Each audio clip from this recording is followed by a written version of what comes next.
Well, it's been an absolute massive day. We've killed 2 pigs and butchered them, and I've got myself stuck in the tunnel house and emptied a whole lot of stuff out of there. All the tomatoes are out and all the plants that are for the winter are growing really well.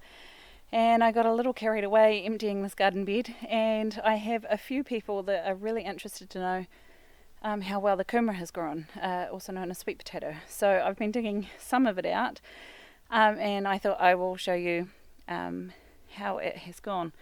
However, I think the people that are here to pick some chickens up are here, so I may have to pop away and do that.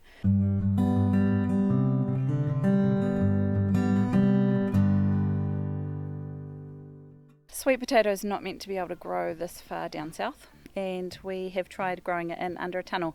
So I have a video on how we're growing it, so I'll link that up the top for you. So this is a bit of an experiment. There's a lot of people really keen to know how it's gone, so I will show you the results. Alrighty, hopefully you will balance there without falling in. Now, I don't actually know how many plants I had in here, and I'm surprised at how dry the dirt is, although I shouldn't be because I don't water it and it's had plastic over the top of it, so it is quite dry in here. So I do wonder if maybe if it was less dry, if I would get more roots. These little skinny roots, I'm going to pull them out anyway and feed them to the pigs, because I'm sure once they're cooked up they'll probably quite enjoy them.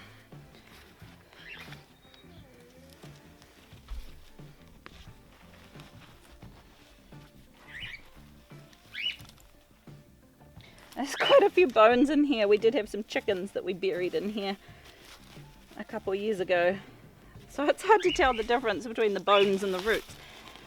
And the other thing that's been sharing the garden in here is some capsicums, which have done, again, surprisingly well. I didn't realise we'd be able to grow them outside. So I think I've managed to get what was with those plants.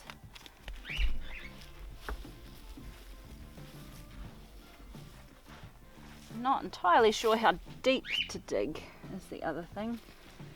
It feels like so far they've been quite superficial, so I presume that's right.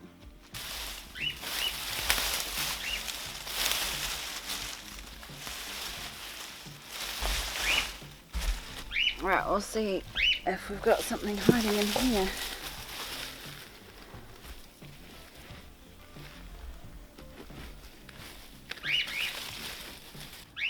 This seems to be about what I get per plant, plus some skinny little roots. So it's nothing to write home about, but they've grown. Oh, my hair's all crazy. Now, we're pulling these out now because the tops are all dying off because of the frost. So yeah, so they're all dying off, so I'm going to pull them out. My question is, I've never grown these before. What do you do with all the long skinny roots? How do you cook them?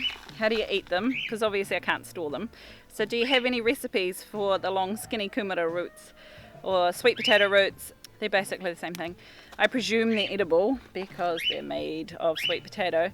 And also, do they regrow like potatoes and yams and those sorts of things do from all the tiny little bits left in the dirt? Do I have to go through and pull every single little piece out? So if you can tell me either of the answers to those, please let me know in the comments. But other than that, I'm really happy with how many bits of sweet potato I've managed to get. This is my basket so far, and that's from 3 plants. Right, let's see what we can find in this one. Oopsie-daisy, don't fall over. I'll do this one-handed so you don't fall down. Some of them are quite good sized. It's just they're not very fat. And I do wonder, maybe if they have more water, would they fatten up? If you know the answer to that one, please let me know. Some of them are quite good sized. I'm quite happy with these. Oops, that broke. Oh, and my other question is, are these vines, can the pigs eat them?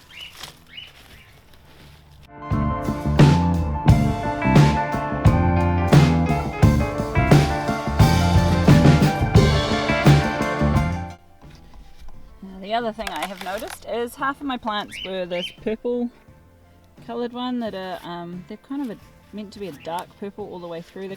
These are sort of a pale pink, but half the plants were orange and half the plants were purple, and that is pretty much all the purple I managed to get off my purple ones compared to the orange, which grew all of those. So safe to say I will be keeping a couple of these bigger orange ones and getting slips off those to grow again next year. So I hope you found this video useful. If you have, hit the like button and consider subscribing to our channel. We bring you videos twice a week on growing and preserving our own food and other homesteading bits and pieces. I'll see you in the next one. Please excuse my crazy hair. It hasn't been brushed yet today.